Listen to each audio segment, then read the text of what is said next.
Hello, everybody. Welcome back to Planet X News. This is Scott from the Nibiru channel. I have Chris Potter from Chris Potter on YouTube, and we have our doctor of physics. And today we're going to be discussing this Earth tilt and possibly this crustal displacement. You know, ladies and gentlemen, this has been bothering me for about 9 months now because deep down inside, I know that the Earth is tilting, and I've had every person under the sun tell me that the Earth is not tilting. I'm crazy. This doesn't happen, but maybe every 10,000 years, blah, blah, blah, blah, blah, blah. That's all I've heard. I've heard a bunch of blah, blah, blah, blah, blah, blah, blah. So basically, we began our own investigation into it. And ladies and gentlemen, this is very hard to calculate. This is not something that you just look at Google Earth and figure it out. This takes the brains and the brawn of a good mathematician, a good investigator, and a good physicist. So she's put her brains at work, and I've been looking at this situation for quite some time. We've basically come to the conclusion that without a doubt, the Earth's crust has probably moved, and I'm not talking about an earthquake. The positioning of the Earth on its axis has definitely moved and will continue to move. In early on investigations into Planet X, the Nemesis solar system, Nibiru, like I said, ladies and gentlemen, whatever you want to call it, brown dwarf stars, brown dwarfs, aliens, whatever. It was said very early on that the Earth would go through a pole shift. Now, a lot of times people think of a pole shift as, okay, the Earth is going to turn upside down. There are magnetic pole shifts. There are, crustal pole shifts. I believe what's happening to our planet right now has been happening for quite some time, but very, very slowly. This is not something that just happens literally right in front of your eyes. This actually takes a little bit of time for this to occur. Does it speed up? I believe it does. And I believe it will speed up even more. I've been watching the sun come up for, I believe it's going on 12 weeks now. And I've been noting down the time that the sun has been coming up in the east. And it doesn't come up in the east anymore. It comes in the southeast or east southeast. Today, the sun should have came up at 6:41 a.m. But the sun didn't come up at 6:41 a.m. It came up 40 minutes later. There is detailed information already out there that the sun is actually rising later. And probably this information is being held from all of us because we really don't pay that much attention to this type of thing. Spreadsheets have been made going all the way back through 2012, 2013, 14, 15, 16, and leading up into this year. It's clearly showing that the Earth is definitely tilting. But I don't really want to say tilting as in tilting further over. To me, it seems like the Earth is actually straightening out. But we're going to have our physicist discuss the in-depth paperwork and report that she has produced. But beyond a shadow of a doubt, ladies and gentlemen, don't be fooled. The Earth is actually moving. And when I mean moving a little bit more than it should be. But you're really not going to notice it that much. But eventually you will. There are some people on this planet that are noticing it. And these are the people who live near the equator. Not much of this has been publicized. Although NASA did publicize some of this information, and they stated that the severe Earth wobble was due to not enough water on one side of the Earth and too much water on the other side of the Earth, blaming it on the people in the Middle East using too much water in their underground aquifers. Well, that just sounds like complete and utter nonsense, and I believe it is. But if in fact another magnetic object, such as the presence of a brown dwarf star, would happen to be getting closer and closer to our planet, when those poles lock on magnetically, well, it's either going to tip our planet over or straighten our planet out. One way or another, the land as you know it is going to change. I was reading another report from another individual yesterday proving beyond a shadow of a doubt that in 2016, the Earth moved almost 1,000 miles to the south. The whole planet, not the land masses on the planet, but the whole planet, 1,000 miles. You really wouldn't know that. You really wouldn't recognize it. But what you would notice is crazy weather. The weather around the globe is totally out of control. A massive storm has just ripped through New Zealand, and it's actually still ripping through New Zealand. There is massive flooding right now going on in parts of Afghanistan and Iran. 50 villages disappeared overnight. Temperatures around the globe are getting hotter. But again, if you're not paying deep, close attention to all of this, you're not going to notice it. So anyways, we're going to go ahead and get into some of this information. I'm going to turn things over to our doctor of physics, and she's going to go ahead and explain her report. Chris, did you have anything that you wanted to add before the doctor begins her report? No, sir. I'm just happy to hear from both of you, and thanks for having us on the show. Absolutely. I need a good shot of my Colombian coffee right here. Doctor, how are you? I'm fine, thank you, Scott. And how are you? I'm doing very, very well. I just wanted to mention to you that I've been getting an overwhelming response from all of my viewers and probably viewers that follow Chris, how much they enjoy your reports and how in-depth they are and how easy you make them to understand. Thank you.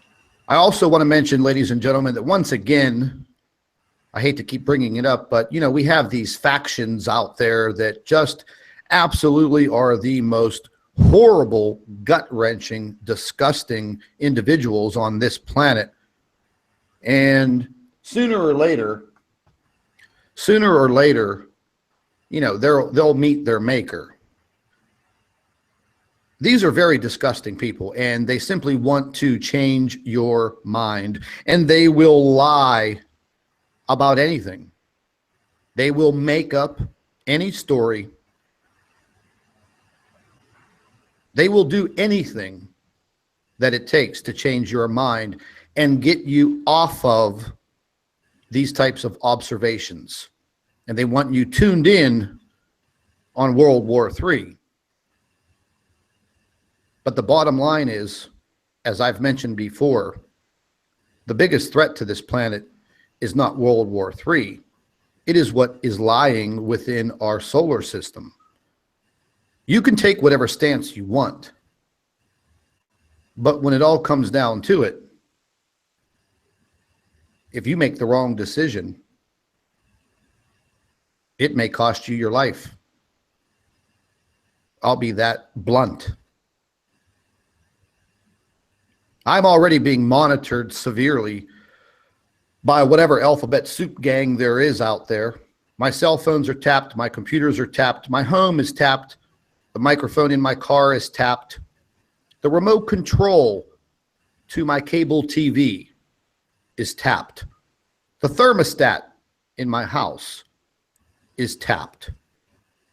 I'm just hoping that they're not paying attention to me and watching me while I'm taking a dump. But I wouldn't put it past them. I wouldn't put it past them one bit. You will probably see these disgusting individuals in the live stream chat room in this video. Manhandle these people. Let them know how you feel. It's quite all right. You have my blessing. So anyways, we're going to go ahead and get right to this. Mm-hmm. Doctor, in the report, I'm going to go ahead and pull that up. Okay. I remember whenever we discussed this yesterday, you mentioned that you didn't have a lot of research background in taking a look at this, but we've talked about it several times.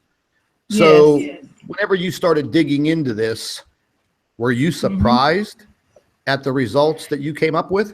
Yes. I actually came up with something that no one else is saying. And as I go through it, I'll explain it. But most people are saying that the Earth has tilted. So the angle has increased, say, from what it is supposed to be, from 23.5 degrees to something like 46 degrees or something. But as I thought through and what's happening with the weather in different parts of the world, I figured out that the only way that we could be getting the weather patterns that we are getting is if the Earth is actually keeping the actual tilt the same. It's 23.5, but what's happening is the North Pole, the magnetic North Pole, is shifting. And then the geographic North Pole is shifting with it, because they seem to want to stay at 10 degrees to each other. And when that happens, the geographic North Pole changes to a new place, but the Earth then tilts so that it keeps it in the correct position. That happens, it looks like places on Earth move south on one side, and on the other side they move north. So the US moves south, and Siberia moves north, closer to the North Pole. So that's what the main thing that I've discovered. And I don't think, from what I've read and or what other people are saying, that none of them are saying that's actually what's happening. Okay, well, I'm going to go ahead and pull up your report. Okay. And I'm going to go ahead and share it with everybody. And then, you can go through your report. And as you go through the report, if you need me to scroll up, just simply say, scroll up, Scott, and I will follow. Okay, thanks, Scott.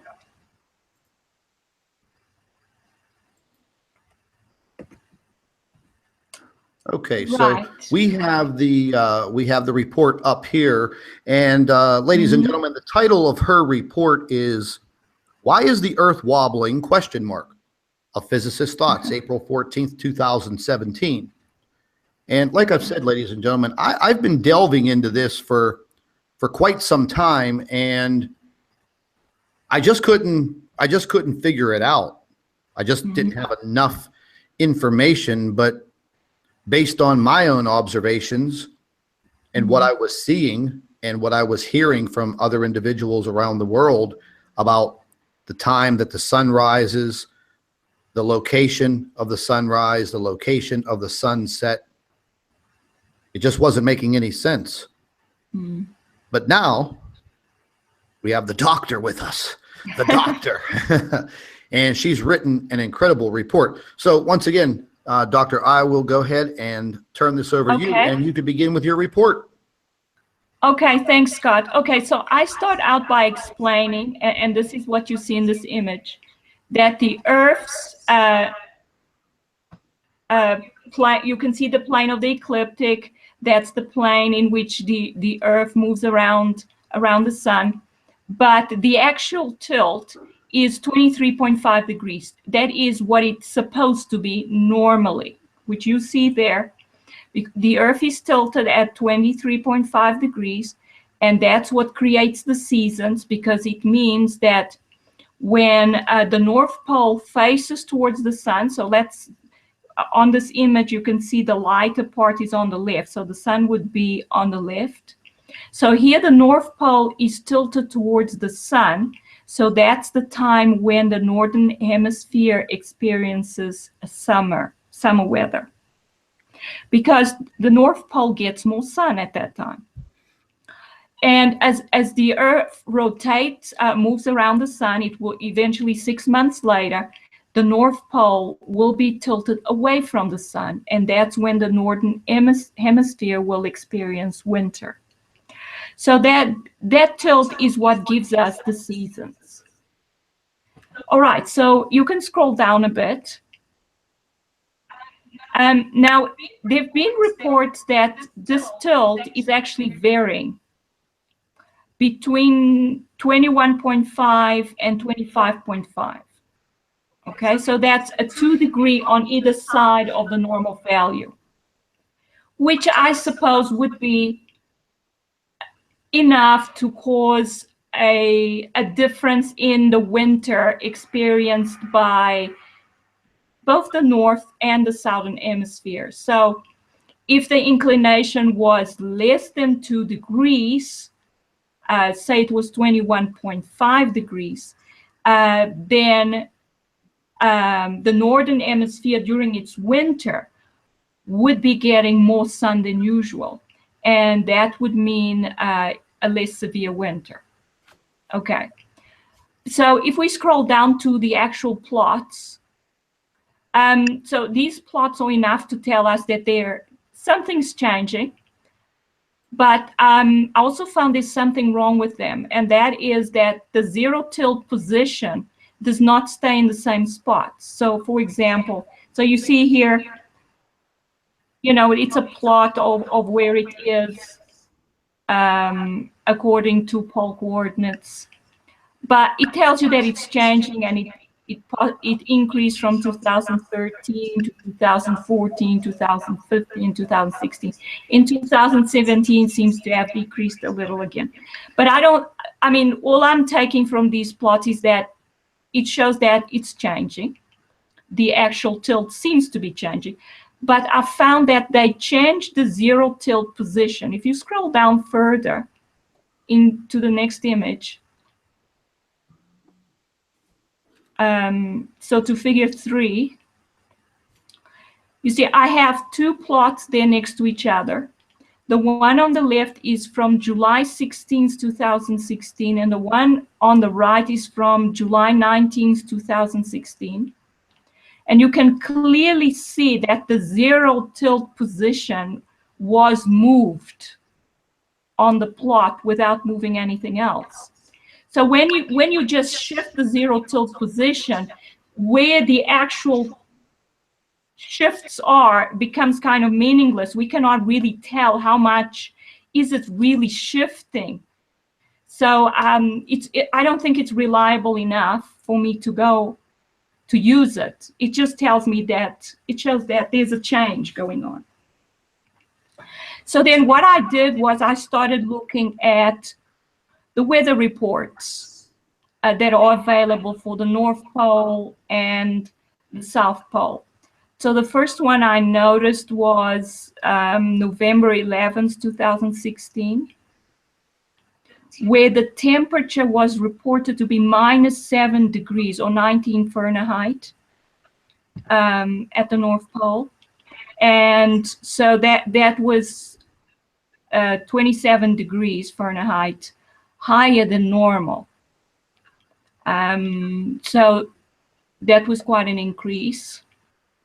And then I guess we look down in figure 4 just now, but it shows that, okay, maybe we should look at it. Scroll down a bit more, Scott, please.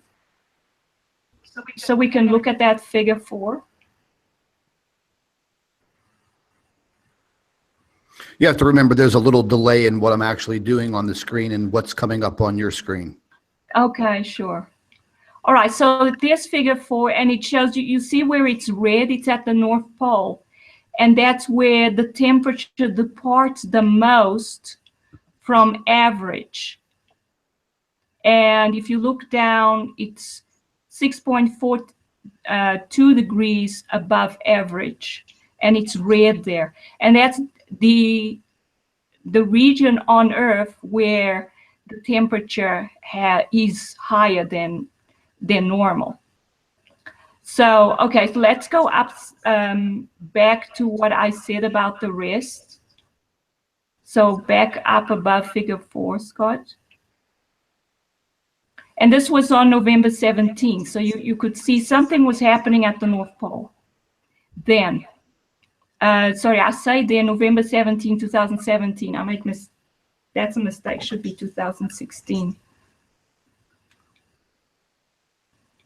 All right, so then in February of 2017, just a few months later, but still in winter time for the North Pole, the temperature at the northernmost land weather station in Greenland up from -8 Fahrenheit to 36, which is above freezing, which is supposed to be impossible. And this happened over a 12-hour period.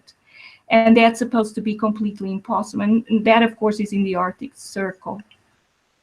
So we see that both in November, which was at the beginning of winter, and in February, which was towards the end of winter, we have very high temperatures at the North Pole. All right, so we can scroll down back below figure 4.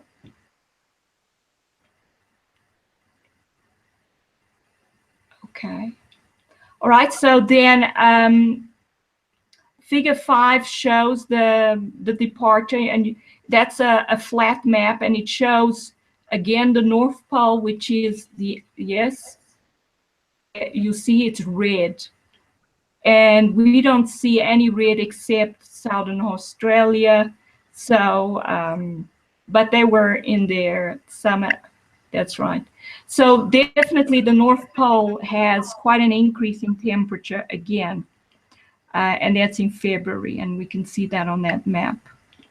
Okay, so we can scroll down some more.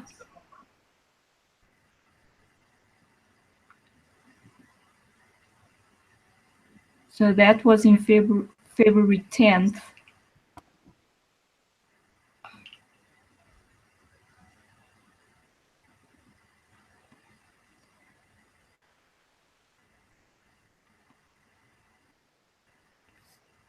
Okay, so now I tried to here to draw and explain what is supposed to happen in order for the northern hemisphere, the Arctic Circle, to experience a milder winter, because there were reports that both the US and Northern Europe had a mild winter from November 2016 to March 2017. So I just explained that in order, this is what this diagram explains, in order for the Northern Hemisphere to have a milder winter, the North Pole has to have more sun than usual. So you see that the sun is on the left, and then the first blue diagram is for the Earth with the normal position of the geographic North Pole, which is at 23.5 degrees, okay? And this is using the actual tilt, that's right. And you can see the rotational axis going through the North Pole. And so during winter, so this is winter time for the North Hemisphere, the North Pole faces away from the sun, and so the Arctic and Northern Hemisphere gets less sunlight. Then on the right-hand side, I show what has to happen in order for the North Pole to get more sun and therefore have a less severe winter and warmer temperatures. So there, the actual tilt would have to decrease to be less than 23.5, not increase like most people are reporting is happening. It would have to decrease. Then the North Pole would be closer to the vertical axis, and so it would get more sunlight. Okay, so this just explaining what would have to happen. Now, it has also been reported, I say down there, okay, I just explained that Northern Europe had more sun. And something happens in the Southern Hemisphere. So if we scroll down a little bit more, I explain what happens in the Southern Hemisphere, and that is Antarctica also experienced much warmer weather, and I think it was reported on March the 1st. So the Arctic experienced higher temperature on February 10th. And then on March 1st, Antarctica experienced a high temperature of 17.5 degrees Celsius, or 63.5 Fahrenheit. And it's never supposed to go above freezing, not even in summer. So this was quite a spike in temperature. And March is the beginning of winter for Antarctica. So I then explain in this diagram what has to happen. So Antarctica is supposed to experience its winter 6 months later than the Northern Hemisphere. And then the Earth is in this position shown here. So it will be to the right of the sun. And on the right, again, I show the normal position with the actual tilt. And again, for the South Pole to get more sun, because the sun is now on the right, the actual tilt would have to decrease as well. So that's what that shows in order to get these warmer temperatures in the Antarctic. Okay, so then if we scroll down a little bit more, but the strange thing is, you see, February the 10th and March the 1st is only just over 2 weeks apart. And if the Northern Hemisphere is getting more sunlight, if the North Pole is getting more sunlight, how can the South Pole be getting more sunlight just 2 weeks later? Because there can only be the shift is supposed to take 6 months. And here we see that it took 2 weeks. In 2 weeks, the Earth was first tilted a little bit towards the sun on the North Pole, and then 2 weeks later it was shifted so that the South Pole was getting more sun. And that's supposed to be impossible. The only way that can happen is if the Earth is wobbling within the time span of 2 weeks. It has to actually be shifting in order for that to happen. So that is the problem. So we have to have a wobbling Earth for this to happen. And so I then realized that there's something else going on here. And I start to think, wait a minute, but we know that the magnetic North Pole is shifting, and it's shifting away from Canada towards Siberia. And now it looks like the geographic North Pole is following along. This is the only way we can explain this kind of weather, because we see that if the magnetic North Pole moves from Canada to Siberia, then it's possible, and this was my thinking, that the Canada would then be moving south, and perhaps Siberia would be moving north, closer to the North Pole. And when I thought about that, I thought, okay, but then this means that the geographic north is keeping its distance to the magnetic North Pole, and they are moving together. So the magnetic North Pole shifts towards Siberia, the geographic North Pole moves along with it, and therefore possibly keeping the angle the same. And if we shift down, we'll see that the angle between the magnetic north and the geographic north is 10 degrees. And this suggests actually that it's fixed. So the geographic North Pole, you can see there, it doesn't actually say 10 degrees, but it is 10 degrees. And they obviously have fixed positions to each other. So as one moves, the other one seems to move as well. This is what it looks like is happening. So, okay, let's scroll down a little bit more. So we've seen that. So then if that is the case, we can explain what is happening to the weather quite easily. And this is what's explained in this diagram. So on the left, we have the normal position. And I showed 2 points on the Earth. There's a point on the Earth's surface in the US. That's the blue dot. Yeah.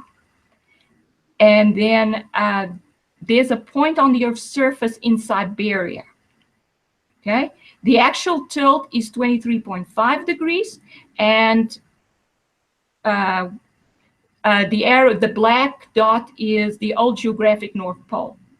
Then on the right-hand side, as the magnetic north shifts, it's expected that the geographic North Pole shifts.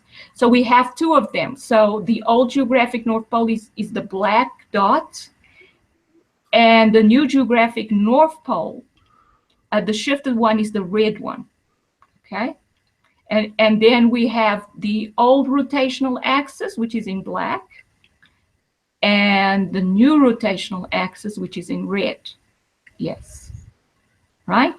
So what is actually happening is, as the North Pole shifts from the old one to the new one, the Earth shifts at the same time in the opposite direction, in order to keep the North Pole in the same spatial orientation. So it means it's trying to keep the North Pole and the actual tilt the same at 23.5 degrees. And then notice what happens. The blue dot, which is the point in the US, it moves southwards. Yes, so there it was further north in the left image than it is in the right image. That's right. So it moved south. So what would you expect to happen if a point on the US moves south? You'd expect it to get more sun during winter and therefore have a less severe winter, warmer weather. And the position that was the old geographic North Pole, which is the position we see on maps, would also be getting more sun. And therefore, we would experience warmer temperatures during winter. And then notice what happens to the green dot, which is Siberia. It actually moved closer to the actual North Pole, the new North Pole. That's right. So you would expect Siberia to experience a much more severe winter. So we would then have to look for reports. And indeed, I found a report from January 21st. So if we shift down, we can see that. But there was a report that Siberia had been experiencing such a severe winter that the temperature was dipping below -50 degrees week after week. And people were not used to those kinds of temperatures. And indeed, 17 people died, and 70 people had limbs amputated after suffering severe frostbite. So this is indeed corroboration and evidence to show that it looks like Siberia indeed moved closer to the actual North Pole. And therefore, this is a good explains what's actually happened on Earth and why the weather patterns have shifted the way they have. So then I try to explain, why would this happen? Obviously, it looks like it's actually the magnetic north shifting that's driving the whole thing. So it has to do with something influencing the Earth's magnetic field. And of course, if we have brown dwarf stars in the solar system, then we would expect, because these objects have high magnetic fields, we would expect them to affect the Earth's magnetic field. And if we have several stars in close orbits around the sun, as they move around in their orbits, they will come at certain times closer to the Earth. And as they pass closer to the Earth, we would expect the Earth's magnetic field to shift. And that would cause a sudden wobble or a sudden change in the magnetic north. So it would change suddenly, and immediately the Earth would the magnetic north, geographic north would shift as well, because it would move with it. And the Earth would then shift in order to try and keep the North Pole in the correct orientation. So at that time, you would probably expect compasses to go wild and point in different directions. And I think people have been reporting that happening. Although I don't actually mention that in this article, but I'm just saying now that that's what you would expect to happen at those times. So you'd expect a sudden shift, and that's why you can then get the North Pole facing the sun in its facing more towards the sun, even though it's winter in the northern hemisphere. And then 2 weeks later, suddenly the South Pole is facing more towards the sun. That shows that the Earth wobbled in that time of 2 weeks, which is not just a slow change, but the slow change is there as well, because the magnetic north is obviously shifting, and possibly shifting faster and faster. And that would be caused by just a very highly magnetic brown dwarf star, like I think we have. That this is the brown dwarf star that is causing the magnetosphere reversals that we've observed. As it moves closer to the sun and the Earth, its magnetic North Pole and it's highly magnetic, would influence the Earth's magnetic field and cause it to shift. And possibly that's why the magnetic north is shifting, and shifting faster and faster as this brown dwarf star approaches. And then that would cause the slow shift in the Earth's magnetic north and geographic north as it shifts slowly towards Siberia. And the Earth then causes the other side, the east side, which is the US side, to move further and further south. So there's a slow shift, and there's also the wobbling motion that we see happening now and again, possibly because of the brown dwarf stars in the inner solar system coming closer to the Earth now and then. So I think that is that. Oh yes, and then in the conclusion, I mentioned what do we expect to see as this effect increases in magnitude. And what I say is we'd expect this wobbling action to cause the weather to go wild, for the sea currents and the ocean currents and the air currents to become chaotic. And as hot and cold air masses move, you would expect cyclones to form, eddy cyclones. And then we'd expect whirlpools in the ocean to form for the same reason, as warm and cold water mix. And so we would expect things, the air currents to move in different directions. So we would expect stronger cyclones, and possibly moving in directions we've never seen them moving in, and forming in places where they've never formed before. And we would expect the ocean to go a bit wild also, and we may have freak waves inundating coastal areas. So that was, yeah, that's what I thought would happen because of this, this motion of the Earth, the wobbling. And that's basically it, Scott. Well, so as I was listening to you, and I just I just scrolled back up to, I believe this is either figure 8 or 9, but this illustration. So, you know, everything that I've been thinking about and trying to figure out over the period of the last 9 months Yes. starting to think that I was correct. Mm-hmm. You know, based on what you've presented here, I just, you know, I kept on thinking, okay, well, you know, the weather patterns that we were having going all the way back to November and then all the way through the winter and now into the spring, I kept thinking to myself, there has to be an answer for this. And the answer would be that we traveled south. And, you know, from what I'm looking at, that was correct. It's like the Earth is standing up on its axis. So, That's you know, right. yeah, looking at your information now, I can clearly see what some of the reports that were coming out of the country of Ecuador and out of Brazil, Yes. where the equator travels directly through several of these countries. But yet these reports were basically really not publicized. You had to really dig to find this information.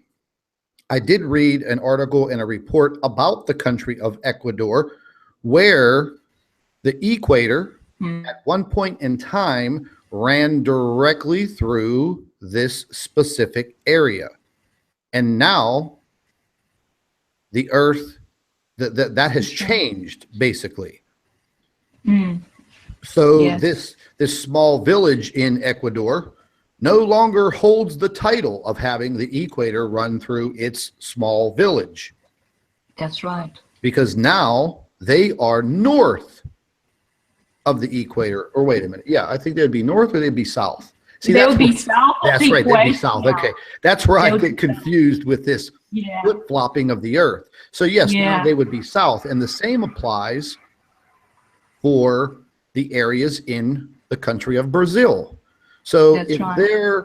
if there are any Brazilian viewers or subscribers to my channel or Chris's channel, and you have information on this, and you live near or around these areas of the equator, see if you could find out some information for us related to what we're talking about and get in touch with us. Email us.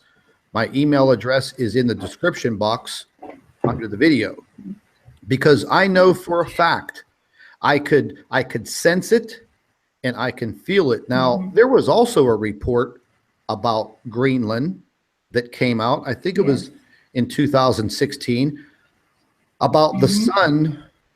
Was it the sun rising 2 hours early?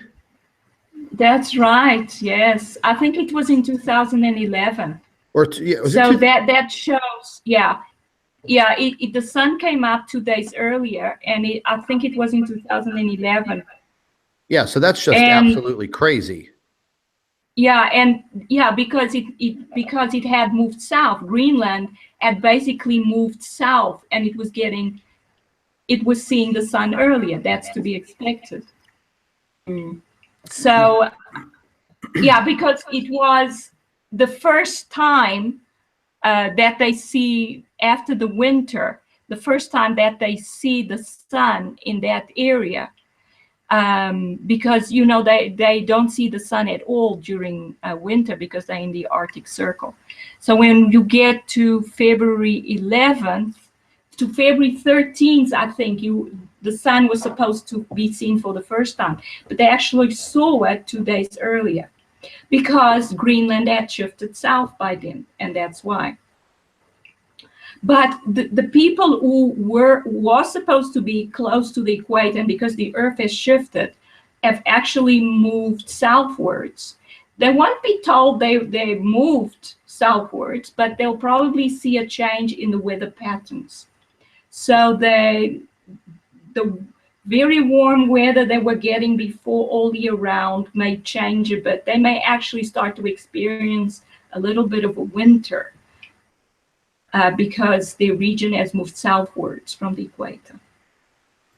You know, I actually found that article, and you were correct about Greenland. This was back in January 14th, 2011, Uh-huh. it states, oh, 1 second, let me block this out.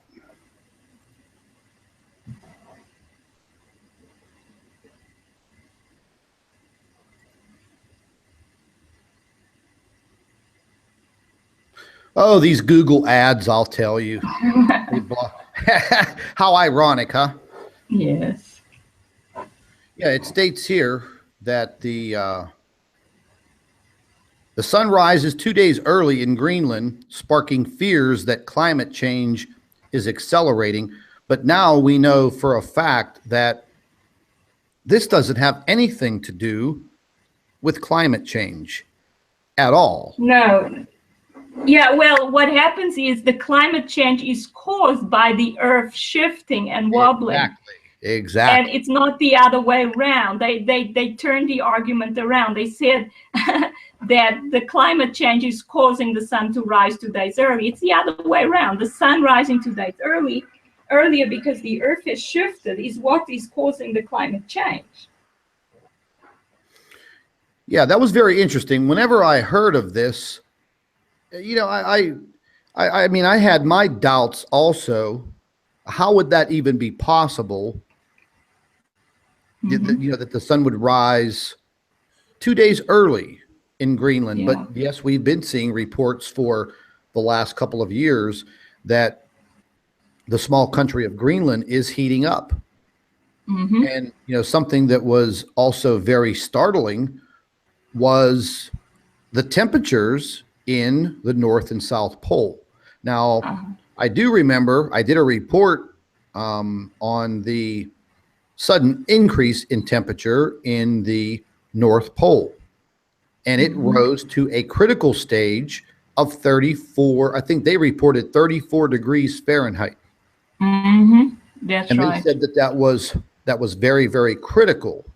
And they had mentioned that the reason for this was warm air traveling up between northern Canada and Greenland in the form of these vortexes. And when they were reporting this, I actually pulled up my my weather map, and let me see if I can just grab it right now. Where might that be? And yeah, they said that it's. I pulled the They information said up, it's and I was freak amazed. weather, I think. Yeah, freak weather. Yeah, that's real good. But you see, it's not freak weather. The freak weather is caused by the Earth shifting. It's not the freak weather that's causing the high temperatures. It's the Earth shifting that's causing the freak weather that's causing the high temperatures. So the argument doesn't start from the correct point. That's what I. Yes, there it is. Yes, I quite like this map, Scott. Yeah, this is a very good program, very good program to use. So what I was mentioning, when this report came out late this winter, and they were talking about these increased temperatures in the North Pole, they were showing, if you follow my cursor, they were showing these very strange vortexes that looked like small cyclones or hurricanes. And what they were doing, if you just follow my cursor, they were taking all of this warm air. And ladies and gentlemen, you could see the temperatures of this air. It's in the high 70s. These vortexes of air were then moving like cyclones straight up through this pathway into the North Pole. And therefore, dragging all of this warm air straight up here and into the North Pole, increasing the temperatures. And I thought that was a little crazy. So I literally looked into it in real time. I saw the vortexes dragging the warm air straight up into the North Pole.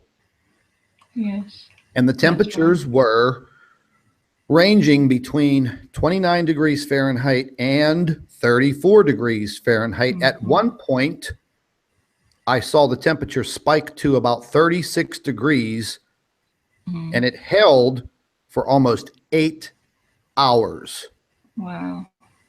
And, you know, Yeah, there you was, see, that's, sorry, Scott, that's above freezing. It's not supposed to go above freezing that in the Arctic at that time of the year. And that was totally, totally different from what we'd expect. It's amazing, actually.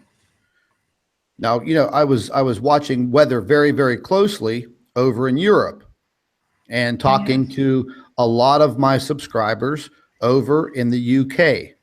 Now, Mhm. people that lived in the northern part of the UK, they were experiencing absolutely crazy weather, high winds and storms coming in and battering the northern part of the country. While Yes. people that lived in London in the southern part of the country, all of their air was coming up from the south, and they Uh-huh. had relatively moderate weather. Now, I don't know if any of you remember just recently the massive storm that ripped through the south of France. If you follow my cursor, this storm came in out of this area and it just ripped right through the south of France, putting over 1 million people without power, flooding, you know, the trees uprooting, an absolutely devastating storm, something that just came out of nowhere, should have never even happened according to normal weather patterns. And, you know, That's right. things that we have been seeing across the United States have been absolutely crazy. Now, in the beginning of the winter, we saw very, very, very cold temperatures drifting right down into the north central part of the United States. Bitter cold, very, very cold. Now, naturally, these states up here, they're along the Canadian border, and yes, they do get very severe winters. But this was just in this little V-shaped pattern in these states, while the rest of the country had moderate temperatures everywhere along the entire northeast part of the United States and everywhere along the west coast of the United States. Naturally, the South, you know, kind of stayed a little bit warmer than normal, but these warmer temperatures in the South during the wintertime, they were creating rainstorms, thunder, lightning. I mean, we've already seen over the past few weeks very bad storms coming up from southern Texas, rolling right along where you see my cursor, creating tornadoes and just horrible weather going all the way across into the state of Georgia. And normally, I mean, these states don't have that type of weather that early on. And it seems like even the weather patterns have shifted. If you take a look at the weather pattern, what we're looking at right now, you can see exactly what I mean. These vortexes of air and how they're rotating this cooler air, slightly cooler, but immediately it goes from 43 degrees right into 50s, 60s, 70s, but then it's wrapping right back around and moving into the East Coast. Yeah.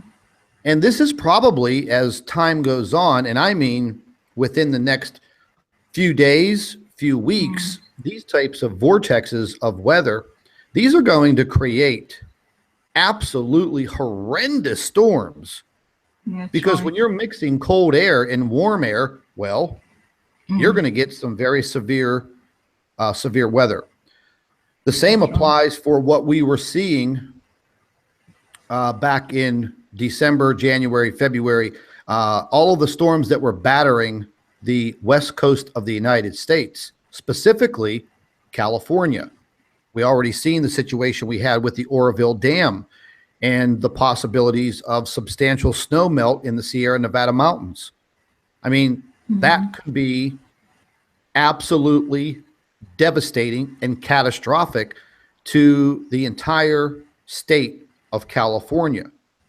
And these weather patterns, They were all coming directly across the Pacific, very, very warm patterns, just coming directly across in these big whipping motions, and they call it the Pineapple Express. They have a name for it.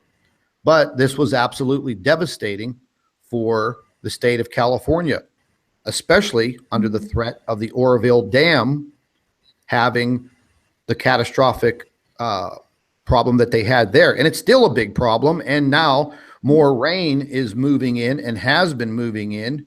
And the situation is now getting worse for the state of California. We're looking at a storm right now, right here. Yes. I mean, we're looking at, I mean, you could see an inch of rain. These are very, very, very, very, very, very, very, very powerful storms that are going to come in. Yes. We can play this and just get a predictor on how this is going to come in. And you'll watch it come in and where exactly it's going to hit. And again, you see these vortexes of air. Yes. And they're literally just steering these storms directly into the area of California where we don't want to see any more rain. Now, this is for Sunday, tomorrow. And what are we looking at? You know, we're looking at pretty good sized rain coming in and more bands just steering itself right into the state of California. You know, and right now, the poor people down in New Zealand are just getting crushed by the weather patterns that came through. I forget what they called that little cyclone, hurricane type storm that just ripped through. I did a story on it 2 days ago that just ripped through New Zealand. It was just horrible. A tropical storm. Yeah, it was bad. And it literally encompassed the entire country and just came right out of this area, came right down and traveled straight across the entire island country. As I pan out here, you can see these vortexes, what I'm talking about. Yeah, they're all over the place. They're everywhere in the Pacific Ocean. And there's one brewing right now in the Atlantic. They're everywhere, ladies and gentlemen, everywhere. Everywhere you look, these vortexes of weather are everywhere. And then, you know, while I'm here, I actually want to take a look at this one that's brewing out in the Atlantic Ocean. And that looks bad. That looks really, really bad. Yeah. I actually want to take a look at a wind speed and see what the winds are.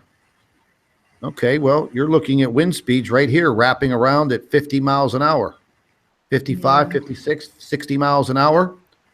That's a pretty good size system right there. But it doesn't look to be going anywhere. It just looks like it's sitting there and spinning and going nowhere. It looks like the air currents don't know where to flow anymore because the Earth seems to be, that's a sign that the Earth is wobbling backwards and forwards. And the air doesn't follow the correct patterns anymore. So I think that's why we see all these eddies all over the place. And if the wobbling gets worse, we will know it by the increase in the tightness of the eddies, perhaps, and the severity of these storms that they are creating. Yeah, there's no doubt. I think it's going to get a lot worse. Yeah.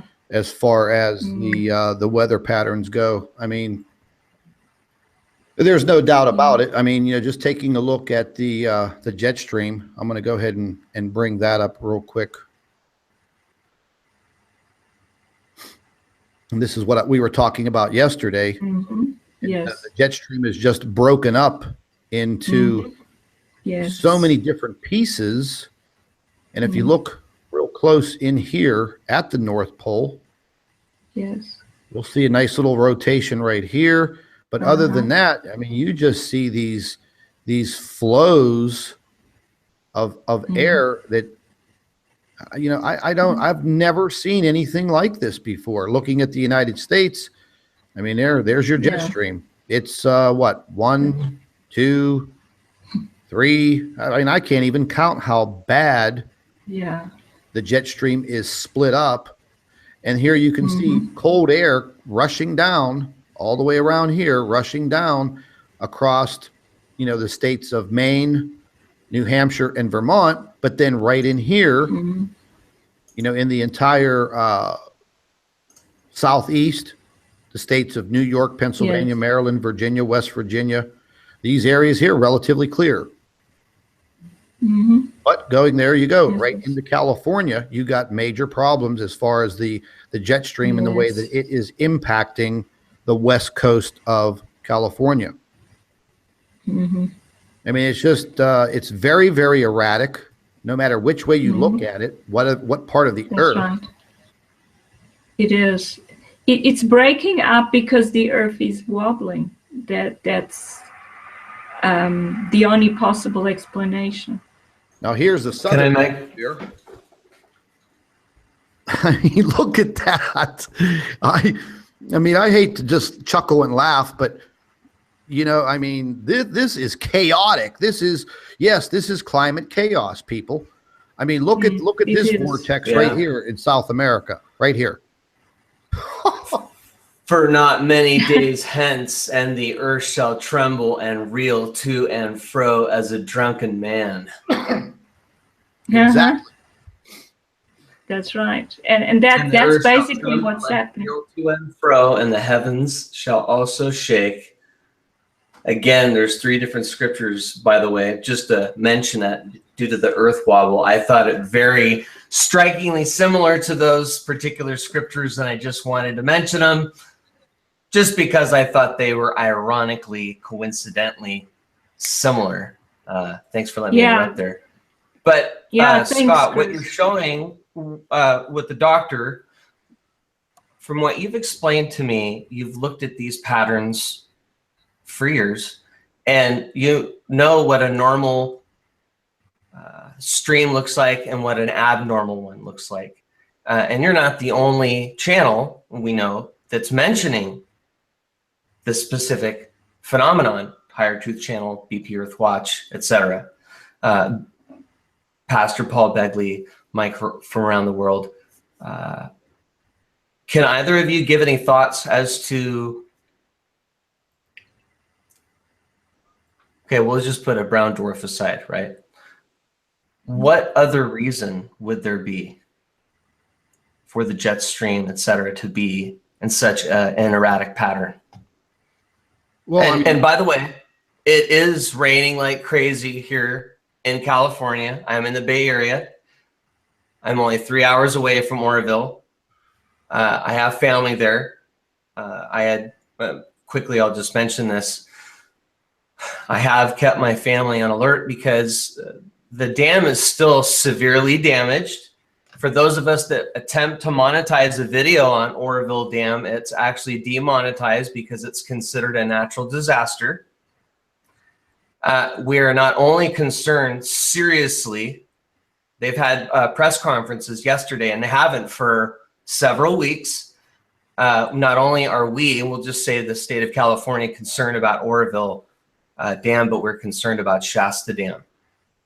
Yes. And I understand that more rain is on the way, and yes, those dams are at peak level, and they're already releasing, pressure, releasing, water to get things down to a sustainable level. But again, that was just a side note. But can either of you speak to what it would be outside of some phenomenon in space? We really are inferring that there's a star here, or a couple of them, that's causing some serious issues with the Earth, and we're actually seeing it now more and more. I find it unusual that it seems to be in a very secular or secular type of pattern, where every friggin' April and October for 3 years straight, it seems like around that time things are nutty. Anyway, so yeah, if either of you could speak to what a normal, an abnormal phenomenon would be outside of something in space, I would really appreciate it, and I'll be quiet. Thank you. Well, Chris, the thing is, I cannot think of any reason why the Earth would by itself suddenly change its magnetic field other than, well, it may be connected to the sun's magnetic field, and the sun changes its magnetic field. Maybe the Earth will change its magnetic field. But the thing is, the Earth has been with the sun for so long, and we've seen it change its poles and its magnetic field, go through its 22-year cycle. And we haven't seen the magnetic north shift in the way we've seen it in recent years, where it's actually accelerating. So I cannot actually think of any reason outside of an object influencing the Earth. Mm-hmm. And causing a shift in these weather patterns, and the breaking up of the air currents, and by causing the Earth to move. Without an object out there, there is no apparent reason why this would happen. Oh, okay, thank you. I was just going to switch to Scott real quick. For you, buddy, you've been looking at these maps for a while. Have you ever seen anything like this, or is it starting to be weirder the last couple of months? Just your thoughts? Are you still there, bud? Scott. Oh. It's okay. Oh. Did we lose him? He's there, but I think he's muted. That's okay. Yeah, that's okay. It's, you know, it's not always easy in a live hangout with your system and your microphone, and you know that too, to actually get everything fun and happy with the computer so you can actually see and hear. So, hey, Scott, if you can hear us, we can't hear you. We'll just go ahead and continue without you for now, if that's okay. Okay. Isn't that funny? No, I like the fact that you use those scriptures, Chris. Oh, it's interesting. Yeah. Look, a lot of people think. Yeah, I just yeah, you're right. I thought it was just interesting. I don't want to really go into, you know, the first thing it would be perceived as fear mongering, etc. Yeah, but we're not really going to go there. I just thought that they were interesting scriptures because of the wording. Yeah, it is. Exactly, right? Yeah. What were you going to say? Sorry. This is Can you hear me now? Yes, sir. We got you back, buddy. Yeah, see, it's the sound sometimes goofy. You did great. And I interrupted the doctor there. Sorry. What were you saying there about the scripture? I was just saying it's not really fear mongering. What we are seeing happening is happening.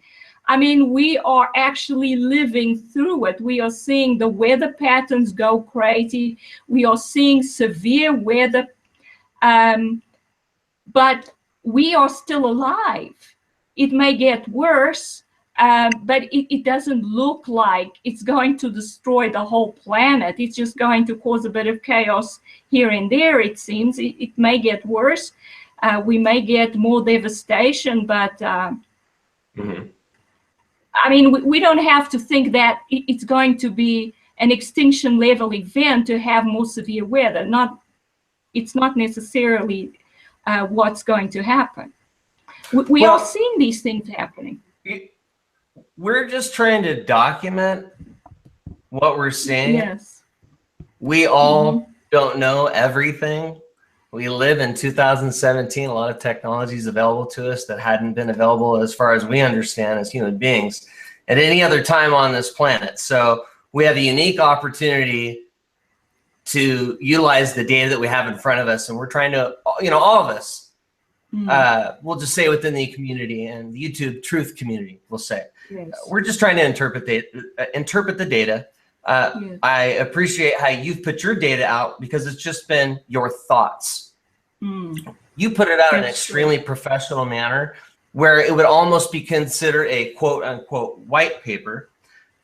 You're just super professional. So I think that's why some of the controversy around your white papers and them not being peer reviewed, we've kind of ignored, and really that's not up for debate, because they're just thoughts, right? And at the end of the day, you know, I hope we're wrong. I hope, you know, we're just misinterpreting the data. But I think if we strictly look at the data itself, it speaks for itself. We let the observer interpret the data on their own. We obviously are trying to use a very scientific approach, and you are the leader in that. Well, I'm following your lead. You have training in that regard that I do not. Chris. Yeah. Well, it's thank you to you. It has nothing to do with me. Okay. And I appreciate that, though. I didn't mean that rudely. What I'm trying to say is that it's all about you, buddy. And you got to understand that thank you. You obviously stepped up to the plate several months ago. You and I met. We hit it off. We've been working ever since. And I think that we have a really positive impact on the data that we're reviewing in regards to at least disseminating the data in a professional manner. Now, okay, yeah, there was a live hangout where people got a little bit crazy. Chris, you know, has had to learn a few things since then, you know, as well as I do what we're referring to. And at this point in time, you really are a leader in this regard. I don't think that we have anybody else that's as credible as you are stepping up to the plate. And I did want to ask you, can you please tell the audience your 5 degrees, if you don't mind, like the exact name and what type of degree? The reason I'm asking you to do that is because I went to college. I'm not a brainiac. I didn't graduate. All of my training's been hands-on. You actually did your due diligence and got yourself a doctorate, etc. And to me, I respect that. As well, as long as you're living up to your work reflects the degree that you've obtained. So to me, I think it's extremely important that I personally know like exactly what your training is, because I think it stands for itself. So could you go over that real quick? All right, Chris, I'll do that. Okay, so I first did the bachelor's degree in science. And I majored in physics, of course, and applied mathematics. I then did what's called an honors degree in physics. And that's what we call the 4th year where I live. And then I went on to do a master's degree, and my master's was in theoretical physics. And then I did a PhD in theoretical particle physics. And so that's when I got my PhD. Later on, when I was working and lecturing already, I did a master's in science education because I was interested in the education side of it. So I then ended up with 2 master's degrees. And that's the whole story. Well, yeah, thank you. And so, please.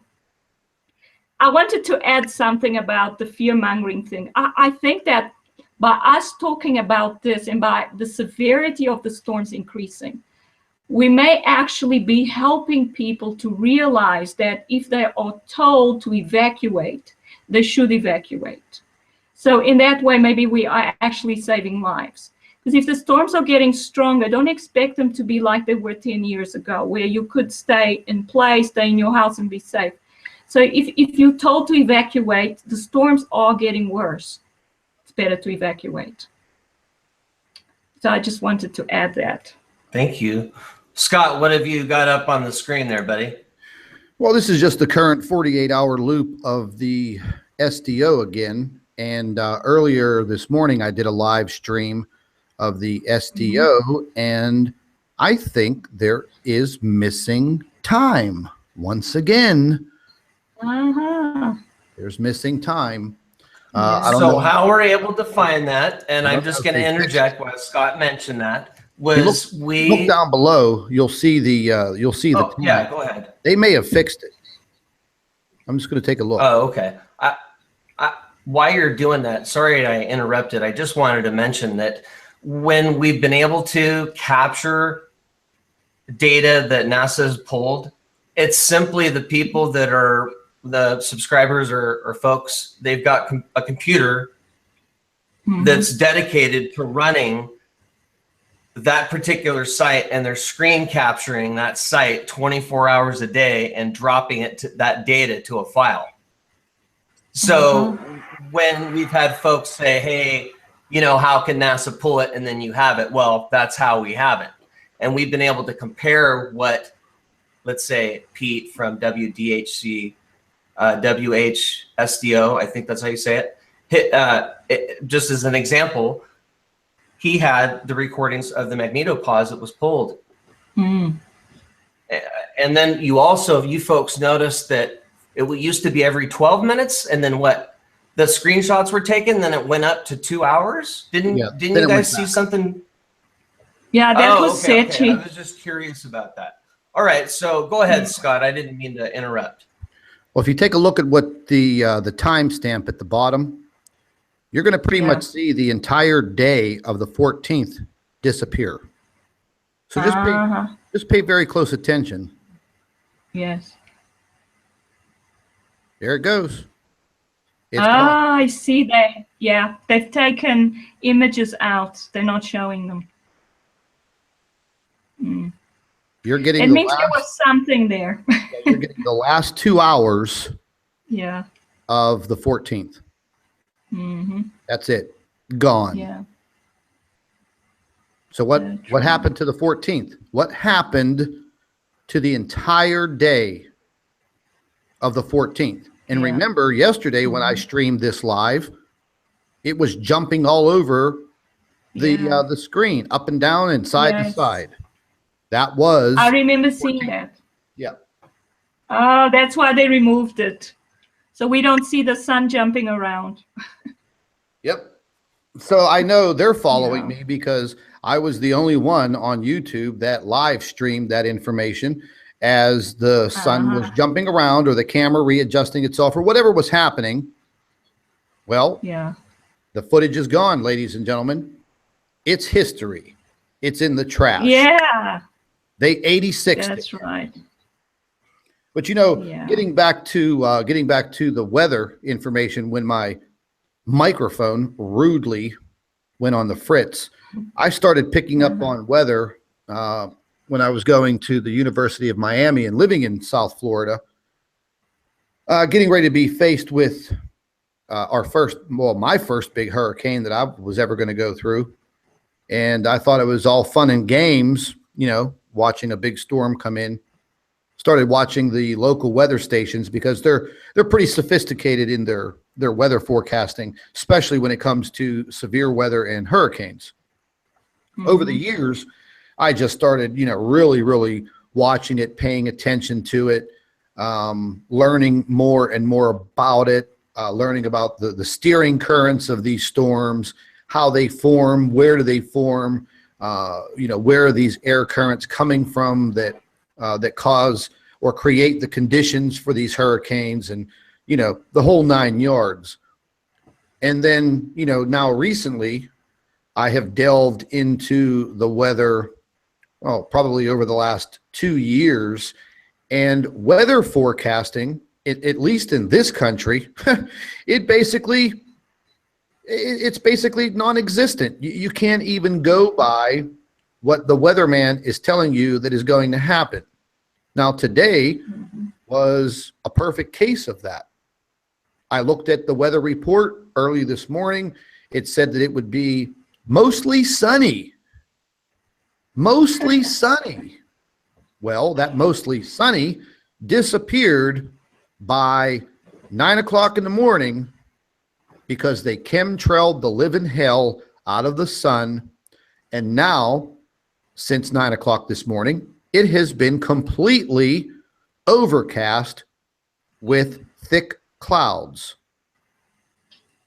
Now, when I look at the cloud cover on the satellites, it's not there. So what in the hell am I looking at in the sky? I'm not seeing the sun. I'm not seeing the blue sky. Well, I'm seeing chemtrail clouds because they blacked out the sun. Because yesterday I was able to, go to my spot at 9 o'clock in the morning and catch some pretty good video. And then instantly, within an hour, they chemtrailed the sun and it was gone. Mm-hmm. So, ladies and gentlemen, we can go back and forth on this subject all day long. The best information I can give you is to please stay tuned on a minute-by-minute basis. If I'm going to produce a video and put the information up on my YouTube channels, it's going to be for a reason. We get such horrible criticism from people that, okay, well, this is all about money. This is all about views. Ladies and gentlemen, let me just tell you a little story what happened this morning. One of the videos that I produced yesterday, I watched 1,400 views disappear off of the video.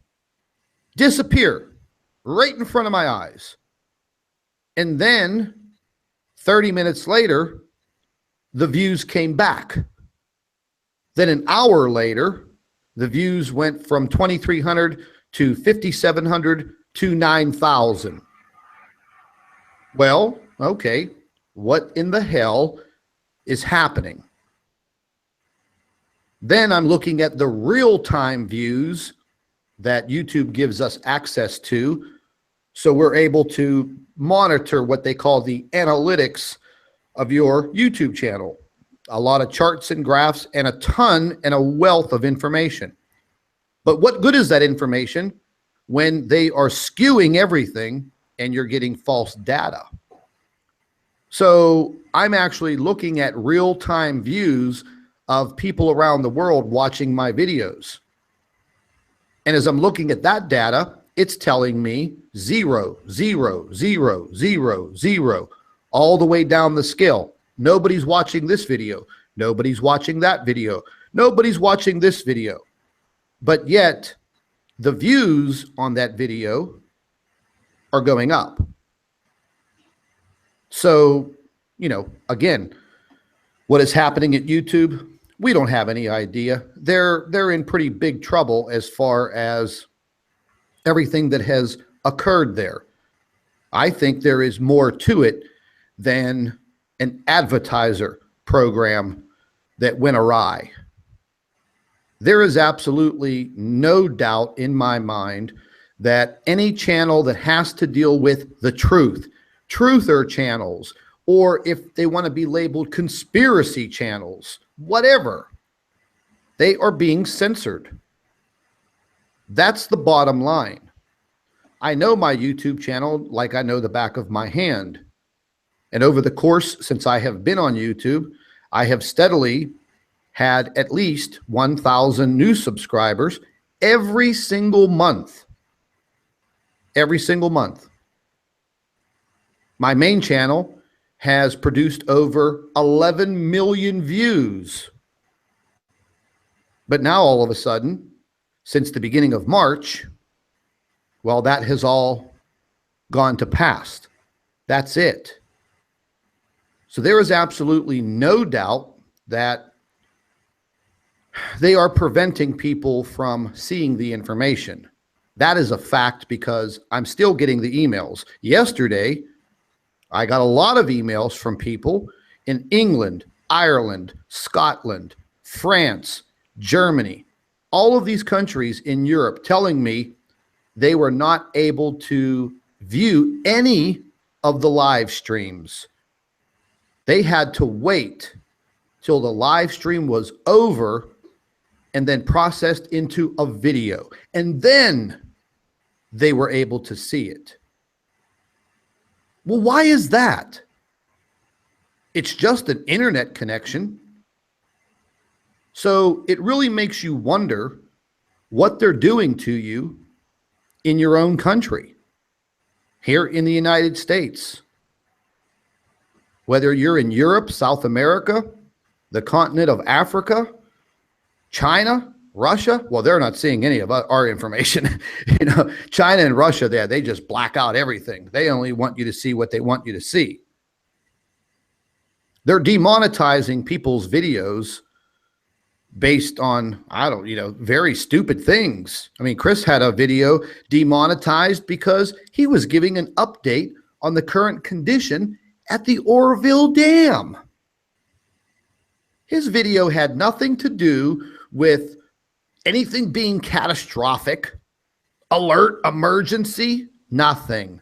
A simple update on the Oroville Dam situation, construction, blah, blah, blah. Then he comes to find out, boom, the video's been demonetized. And as far as the monetization goes, well, they've literally cut that down to pennies. And I mean pennies. It's ridiculous. We are the ones that keep YouTube alive, not YouTube. If it wasn't for the creators on YouTube making the videos for everyone to watch free of charge, the advertisers wouldn't have anywhere to put their damn ads. So this is clearly, beyond a shadow of a doubt, a form of censorship and trying to drive these channels into the ground financially, because yes, ladies and gentlemen, it does take a lot of time. It does take a lot of time researching the information, putting it together into a video format that is more than decent. You know, something that looks like it has had some production effort put into it, not just some little picture program. But they are definitely trying to silence, I would have to say, all of the truther channels on YouTube. And the reason being is because we are in direct competition with mainstream media, but we are also in direct competition with factions around the world and within this country that are trying to keep critical information from you. So if you do not come back to a specific YouTube channel on a daily basis, you may be missing out on something. If you do not check your notifications setup for these channels, you may be missing something. And over the last week, once again, myself, Chris Potter, and some of the other channels that seriously report on Planet X and things that are going on around the world have been under major attack from the troll factions, all just making all of their stupid videos, creating all kinds of lies and smear campaigns. And I'm just hoping that none of you actually fall for it. And I pretty much know 99.9% of you don't.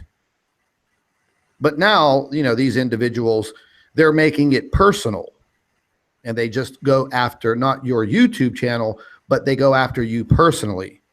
And ladies and gentlemen, over the course of the last 24 hours, I have once again had a whole ton of death threats. I've had a whole bunch of text messages, emails, phone calls. And the bottom line is they're telling me, we will go away and leave you alone and leave your family alone as long as you stop reporting on Planet X and shut your YouTube channel down. I can prove it to you. I have the text messages, I have the emails, I have the phone calls, and if I wanted to be a complete asshole, I can throw these people under the freaking bus right now. Put their pictures up on this live stream and show you and tell you who they are. But the bottom line is they are low level, probably little NSA or CIA or FBI, low level little agents. They may look like they're the ordinary run of the mill, everyday people with everyday jobs, but they're not. It's called deep cover. They're Fed boys. They have an assignment to do a job, and that is to wreak havoc with these channels. Shut them up now. And that's exactly what they're trying to do.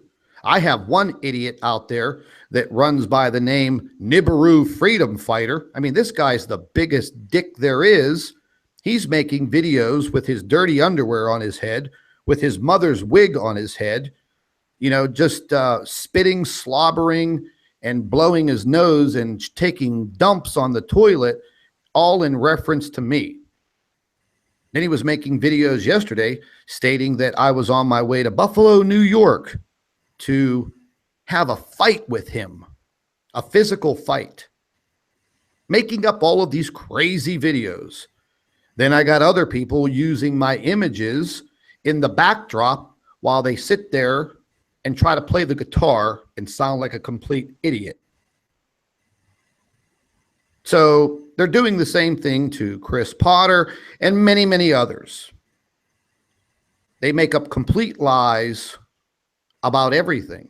They sit there and try to discredit what our physicist is putting out in professional information. And getting to the comment that Chris made about the peer review. Well, you know, ladies and gentlemen, this isn't a peer review. Our physicist is not producing papers to push her career forward, because if she was, she would be writing books, she would be speaking at conferences and giving these types of lectures other than what she does at the university as her job. She's not interested in peer reviews. But yet the troll factions over at Fact and Fiction with this absolutely ridiculous testicles in your mouth guy by the name of Tony Matthews, who basically I think is like a rehab garbage man. Okay. I mean, this guy is squawking and running his mouth about all kinds of things, making up all of these lies about our physicist, because this is what they're paid to do. They get paid through PayPal on a little debit card. And they're pissed off because I continually fight them and I prove that they are government paid trolls. And yes, Tony Matthews, Jake Riley, and Nibiru Bill, and Thought and Memory, or whatever your stinking name is, and all of you scumbags out there, I hope you're listening to me loud and clear, because you're not going to win the game. You're not going to win the war. You're not going to win any battle. And like I've said before, and I will say it again, when it all comes down to it, buddy, your head is going to be the first one in the guillotine by the same people that pay you, because dead men tell no tales. So you sleep on that and put that in your pipe and smoke it. Doctor, do you have any final words? Yes, actually, Scott, I want to refer to this peer review system that you mentioned. Very good. And this is, yes, this is my view on the peer review system. As far as I'm concerned, it's actually a gatekeeper to keep really new research out of the public eye and out of the scientists, other scientists from viewing. Because what happens is when you do your research and you submit your paper, they then send it to a peer. And if they don't like your conclusions, the way you did your research, they just reject your paper. And they can just reject it for the most ridiculous reasons. So if you have really interesting and new research, very difficult to publish. For example, if you don't believe in the Big Bang and you publish, try to publish something on cosmology that comes up with another theory, it's usually not acceptable because the Big Bang theory is the acceptable model. So I actually want to mention that Einstein himself did not like the peer review system. When Einstein submitted the paper and they said to him, okay, we'll have it peer reviewed, he actually asked for it back. Yes, I remember hearing that. Yeah. So this peer review system, and I don't actually like it. I don't think, well, I think that if I submitted my ideas and to most of these journals that where everything is peer reviewed, that they would never publish it anyway, because they don't want the new ideas to be published through their journals. They just want the old theories. And that's the way it is. They are gatekeepers to keep the new ideas out of physics. Yes, and that's what I have to say. There's an incredible movie coming out based on the life and Yes. times of Albert Einstein, an actual movie production, not a documentary. Oh, I yeah. saw the advertisement for it yesterday, and it just looks absolutely fantastic. Goes from his very early life as a child all the way up to his death, and I can't wait to watch it. And there have been a lot of, as I refer to, beautiful minds in the scientific world for many, many years. You know, Nikola Tesla. I mean, this guy, I wish that he was still around, because this man had the ability to change the entire modern world as well as the world that he lived in the past. Yes. And they destroyed him. They That's destroyed right. him. And that is exactly what people around the world are trying to do in relation to this information. And Yes. ladies and gentlemen, there's nothing wrong with bringing you this information. Nobody is sitting here and telling you that this is the end of the world. What we are telling you is that there is definitely something wrong. There is definitely something going on. We're not being told the truth about it, but yet we as human beings, living, breathing creatures with intelligence, we have the right to know if we are facing these types of threats. Our representatives, which are the governments that, well, they basically run the world, and they don't know what to do. They want to maintain control. And if they did step up to the plate and they said, okay, this is what's happening, you know, blah, blah, blah, well, they would lose complete control. So their twisted little minds start maneuvering into different types of psyops, which I think that is occurring as we speak with this World War III situation. I mean, the United States government bombed an abandoned airfield in Syria. I mean, were there imaginary planes and people in this installation? No, it was abandoned. But yet they dropped 59 bombs on this abandoned situation, or military base. And then what? Well, the other day they dropped the mother of all bombs on a piece of land in Afghanistan that supposedly had tunnels leading from Pakistan to Afghanistan. Well, hello. Why didn't they do that several years ago under the Obama administration? Now, all of a sudden, they drop the mother of all bombs on this big piece of land and create a big crater. Well, why? You know, why are we going into this war with Syria? Why are we going into these wars with Korea? Why are we provoking all of this? Is there a major possibility that this is just a complete psyop to distract everyone, you know, on this globe? There's a very high possibility of this.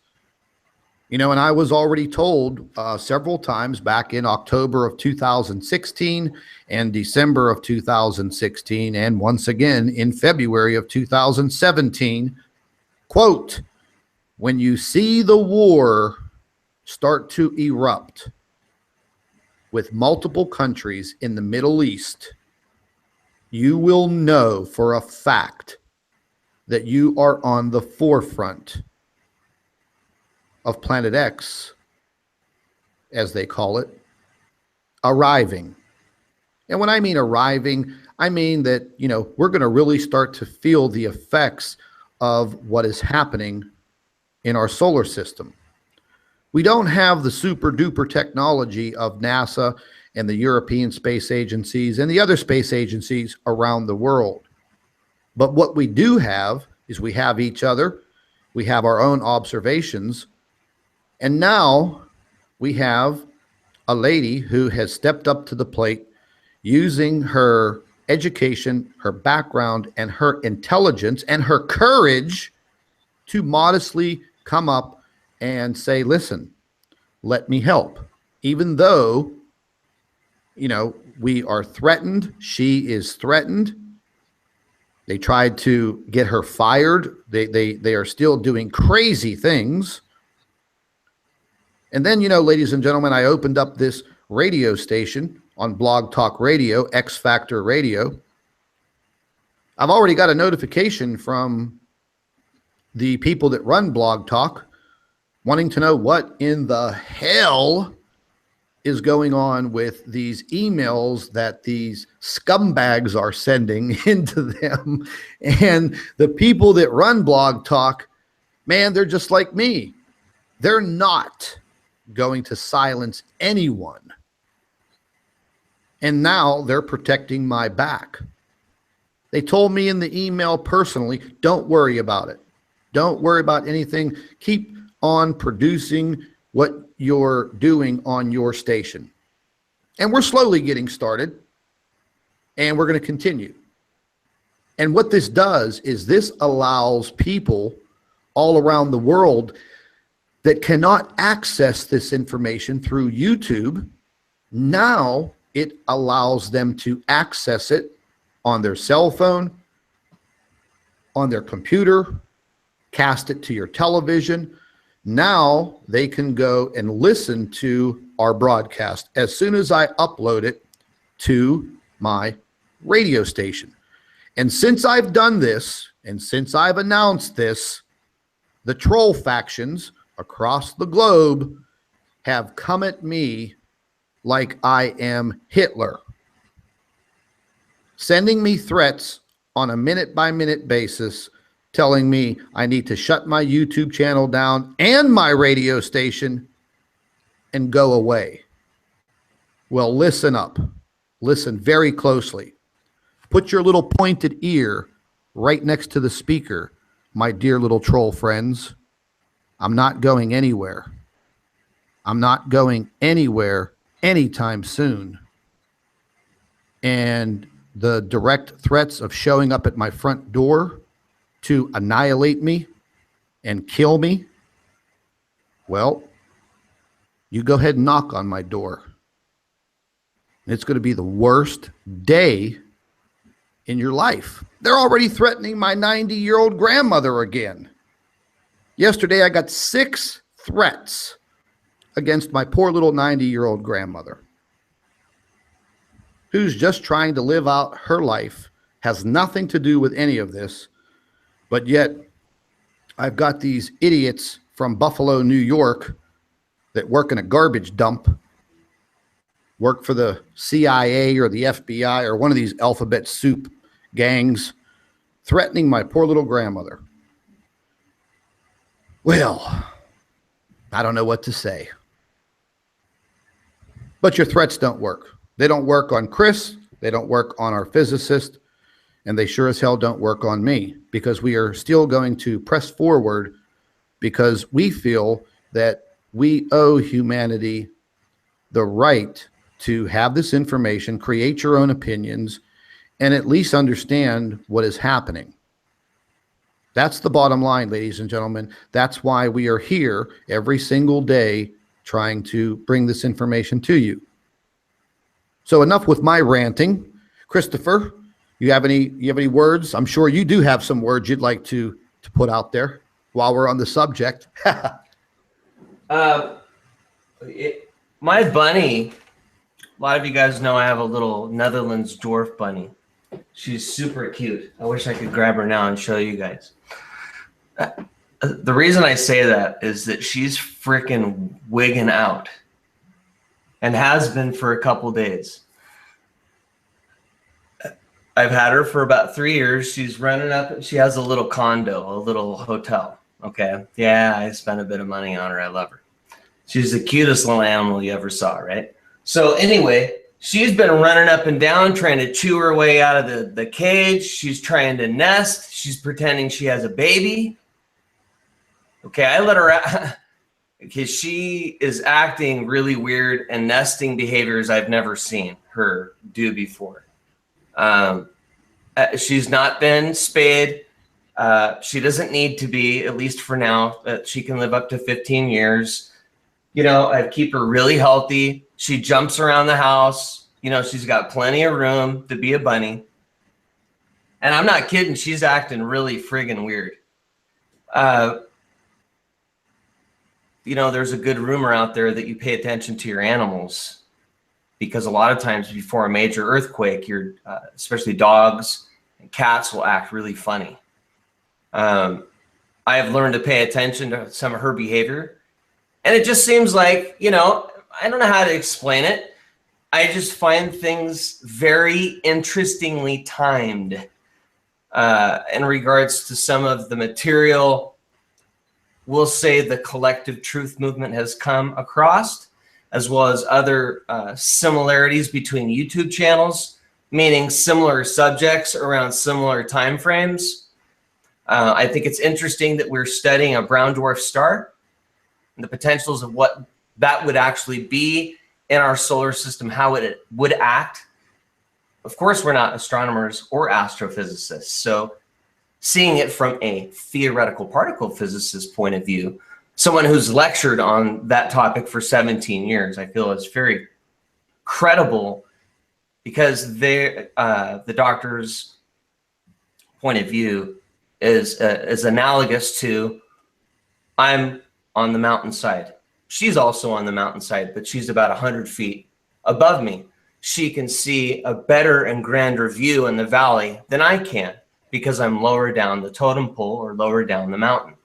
So with her higher visibility and knowledge, which is far from fake, I know the doctor spent more than 10, probably 15 years in college. I don't know how many years you spent in college, but it was, how many years was it? It was actually, until I got my PhD, took 9 years. Oh, okay. So again, I'm not someone that has a doctorate or whatever, right? I'm just some dude. So for me, that's really interesting. And I feel that someone that has accomplished that much school and lives up to their schooling, that's the key. They're a very respectable person. In regards to some of what Scott's referring to, there's an investigation, and anybody that's emailed her university is involved. That includes me. That includes Scott. That includes anybody else that has contacted her school. I don't know what that means, but I will say I think a lot of people made fun of me about getting an attorney. I've had to actually get some legal advice. And I'm really nervous talking about this right now, and my heart's like all over the place. You guys have to understand that this whole thing has been hard on me personally, because I deliberately have done my very damnedest to keep the doctor's anonymity. We know exactly who leaked her name and address and the university. There are two people, and you guys know who they are. I'm really upset, and I'm going to call them out right now. You guys, you learned it not only from me, but from Steve Olson. One of the things that the CIA does, when they want to control a leak, they actually leak the information themselves. Do you not understand that some of us are playing a game with some of you? Because we want to find out the information of what you're actually up to. I never did trust you two. I find it unusual that you got together. I want to also say that the person who refers to themselves as sorry and fake Sorry, you're a Mormon, and you're Mormon because of me, and you got baptized as a member of the Church of Jesus Christ of Latter-day Saints sometime between April and June of 2016. I can assure you, I can have your name removed from the church records and have you actually excommunicated from the church. I can clearly show your social media as being anti-Mormon in nature. I also want to mention that Scott nor I have ever mentioned the doctor's name anywhere that I know of. We keep her anonymous. So those of you that are flippantly sharing her name, fill in the blanks. Think about it. If you're in an investigation, you're looking for clues. You guys are really shooting yourselves in the foot by constantly harassing her, because the investigation is into the intimidation of a woman. And it has some serious legal implications. And I'm going to leave it at that. So I just want you all to know that those are the two that leaked the information and told Astro Puke. And then he emailed the university along with Sorry and a couple other people. But listen, Sorry, you're Mormon. And I'm serious. I'm going to talk to my bishop, Bishop Stephen Leaflane. He's my bishop. I know who your bishop is. Bishop Desrosiers. D-E-S, it's D-E-S-R-O-S-I-E-S, something like that. It's French. I've worked with the church. Actually, I've been a member for 44 years. I can clearly show that you have anti-Mormon material on Vimeo, YouTube, Facebook, as well as WordPress. And you, my friend, are Mormon because of me. You're not acting Mormon. Yeah, I didn't act Mormon the day I got pissed off at Astro Puke. But I was sick and tired of you guys talking smack. And I was serious about coming out there. And you're lucky I didn't come out there that day, buddy. Yeah, well, we can just, we don't want to leave these people any doors open for their. I'm pissed off. I'm sorry, but I just want to let you know that's what could have happened. But you know what I had to do? I had to sign some documents at work. And we're just going to leave it at that. Yeah, he just made an appearance. My job too. Yeah, he just made an appearance in the chat room. He just crawled out from the rock. Oh, I knew he would. Yeah, I knew he would. But he started this whole friggin' thing. But listen, Chris, I don't want to keep on interrupting you, but I don't want to turn this into something that gives them the power to file complaints against us on this broadcast, because damn well that is exactly what they are doing, because I've already deleted, I don't know, about a half a dozen of them already. And Astro Puke just keeps, running his same story over and over again. Whatever. And nobody invited him to be here. So the bottom line is the air with a few things, because this is serious, and it all blew up in all of our faces. Well, the bottom line is, the people in the chat room are handling these people.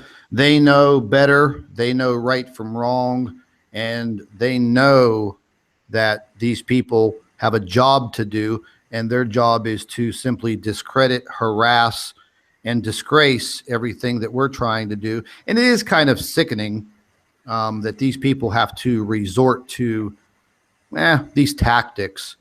But it is what it is, ladies and gentlemen. And the bottom line is we're going to keep on pressing forward, and the doctor's going to continue in her in-depth research.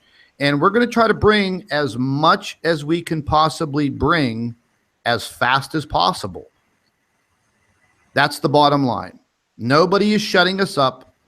The X Factor radio show is wide open, and there is a link in the description box under this video and all of my videos. And all you have to do is go to that link, click on it, go to the X Factor radio page, click on the follow button, set up your notifications, and then you can go and you can listen to the broadcasts anytime you want. You can use your Bluetooth on your cell phone and play it in your car on the way to work. You can cast it onto your television. You could listen to it on your computer. And that way you have your own privacy. And you don't have to worry about these ridiculous comments that these people deliver on a daily basis on all of our videos. And it's just absolutely ridiculous. But none of them are man enough to step up to the plate and, do anything about it. They're just all talk, no action. And it's a legal issue now. I mean, that's all there is to it. Yeah, they're just a bunch of sneaks, and they really never come up with any type of credible information other than lying and trying their stupid little smear campaigns. But anyways, Doctor, did you have any last words that you wanted to bring forth? Well, I just would like to thank you, Scott and Chris, for having me here and asking me interesting questions and having such an interesting conversation. And I'd like to thank you, Chris, for standing up for me like you usually do. And I just want to say thank you. You're welcome. Yes, and I'd like to also add, for each and every viewer and subscriber to my channel and Chris's channel, I want to personally thank each and every one of you that has contributed your time watching the videos that we're producing, helping out with the information by, sending in your videos and your comments and your photographs. And for all of the individuals out there that have actually financially contributed to my YouTube channel, I thank you from the bottom of my heart. I got a few touching emails yesterday. And, once again, it's a shame that the big corporations, such as Google and YouTube, have to push people to the extents that they do when they have all of the money in the world, but they just did the wrong thing. And when they did the wrong thing, now they're making everyone else suffer as they try to produce their cover-up. And that's exactly what it is. It's a cover-up. So I wanted to thank each and every one of you that has sent in your financial contribution. And, just to touch on another subject, ladies and gentlemen, the other day, I produced a short video because everybody's been asking me, oh, I want a Planet X t-shirt. In the beginning, I thought that was kind of weird. But then, over the last 9 months, I just keep getting these emails. I get 50 to 100 emails every single week about, t-shirts, hats, keychains, coffee cups. I've mentioned before, I'm not like the other channels who produce this type of stuff. I'm not a merchandiser, and I never decided to turn my, Planet X News and Nibiru channel into merchandising channels. But a good friend of mine, he owns a huge t-shirt manufacturing company in Hollywood, Florida. And just in conversation the other day, he mentioned to me, he said, listen, t-shirts are a great way for people to strike up conversations, especially if it's a shirt that someone says, hey, what's Planet X? What is that, a nightclub? What is that on your shirt? It's a great way to strike up that conversation. It's also a great way to support the continual investigation and research into the information. So once again, it's still up and out there. I'm not going to publicize and put this in every one of my videos. Oh, come buy a Planet X t-shirt or a hoodie or whatever. But, that philosophy did strike me in the mind. Because if I would see somebody with a Planet X shirt that says The Awakening, I would probably strike up a conversation if it was a friend of mine or a family member and say, hey, what's that Planet X shirt? What's that all about? Where'd you get that? But that gives you the ability to then strike up the conversation with them and possibly wake someone up to what is going on. So it's definitely a pretty good idea. If anyone is seeking the information on the shirts, now listen, I wasn't able to get these rock bottom, oh, these are $10 shirts, because, you know, I'm not ordering 10, 15, 20, 30, 40, 50,000 of these shirts, ladies and gentlemen, so I don't get this big volume discounts. You know, the shirts are $30. That includes shipping and handling. The hoodies are $40, and the long sleeve shirts are $35. But if you're interested in any of them, they come in either in black or red. If you'd like to order one, just drop me an email at nibiru2016@gmail.com. The email address is in the description box under every one of my videos, and you could use the PayPal link in the video description and just include your full name, address, your size, and the color of the shirt, black or red. And if you want to go ahead and do that, that'd be absolutely fantastic. When I did do the other video the other day, I had a motorcycle club out of Baltimore, Maryland, contact me. They have 25 members in their motorcycle club, and they're all now sporting Planet X shirts. They all truly believe. They've been following me since July of last year, and they truly believe, and they're great people. I love them to death. But once again, Chris, any last words? Chris or the doctor? No, sir. Thanks for having us. Okay. Well, ladies and gentlemen, once again, make sure you stay tuned to Chris Potter's YouTube channel and the Nibiru channel and Planet X News, and we will continue the fight, because that is basically what this has become. It is time to take off the gloves. It is time to get down to bare knuckles, and we are ready for the clash. And that's basically what it is. This is a clash for the information and a time for us to band together for our own survival. This is Scott from the Nibiru channel. Doctor, thank you very much.